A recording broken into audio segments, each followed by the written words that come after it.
DBD dan malaria mewabah di Nias Selatan. 8 orang meninggal dunia.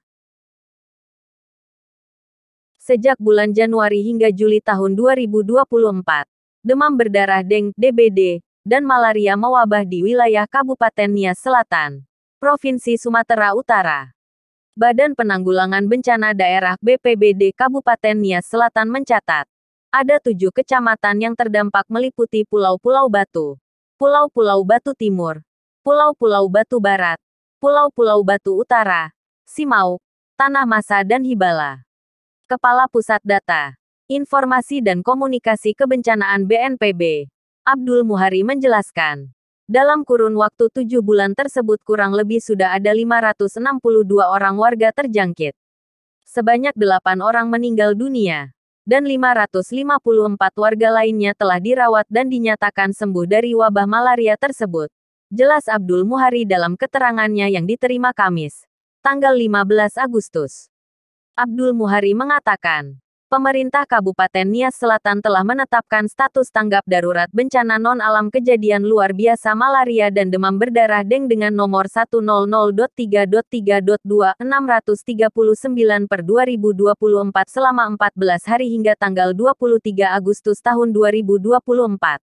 Bupati Nias Selatan juga telah membentuk sistem komando penanganan darurat kejadian bencana non-alam kejadian luar biasa malaria dan demam berdarah yang ditetapkan melalui surat bernomor 100.3.2.646/2024 pada tanggal 9 Agustus tahun 2024, katanya.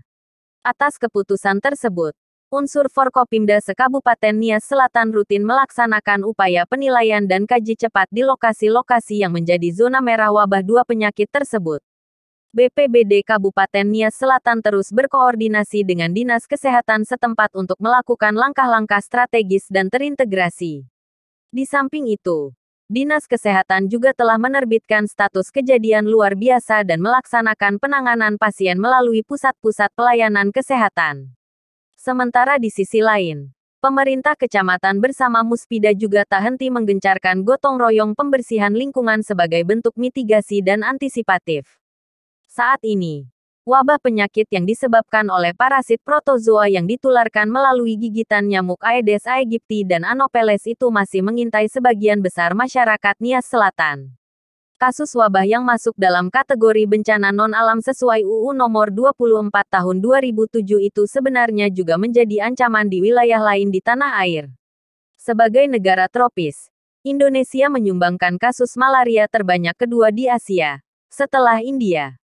Indonesia mencatat estimasi 811.636 kasus positif pada 2021. Sebagaimana menurut data Kementerian Kesehatan RI merupakan salah satu dari 9 negara endemik malaria di wilayah Asia Tenggara yang menyumbang sekitar 2% dari beban negara malaria secara global, ujarnya.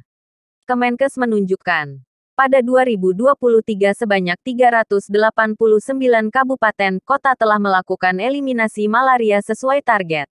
Pada 2030 mendatang, seluruh wilayah Indonesia ditargetkan telah bebas kasus malaria. Tren pemeriksaan kasus malaria mengalami kenaikan pada 2023 dengan 3.464.862 pemeriksaan dibandingkan 3.358.447 pemeriksaan pada 2022. Di sisi lain, angka positif malaria sebenarnya mengalami penurunan pada 2023 dengan 418.546 kasus dibandingkan pada 2022 dengan 443.530. Meski mengalami peningkatan pemeriksaan dan penurunan kasus positif, target nasional positivity rate (PR) malaria lebih dari 5% masih belum tercapai. Capaian nasional pada 2023 masih sebesar 12,08%. Melihat dari data tersebut, pemerintah terus mendorong kepada masyarakat untuk melakukan upaya pencegahan dengan membersihkan lingkungan secara rutin, mengurangi populasi nyamuk dengan menebarkan ikan sebagai predator jentik nyamuk dan menghindari gigitan nyamuk dengan tidur menggunakan kelambu atau obat anti nyamuk, tutupnya.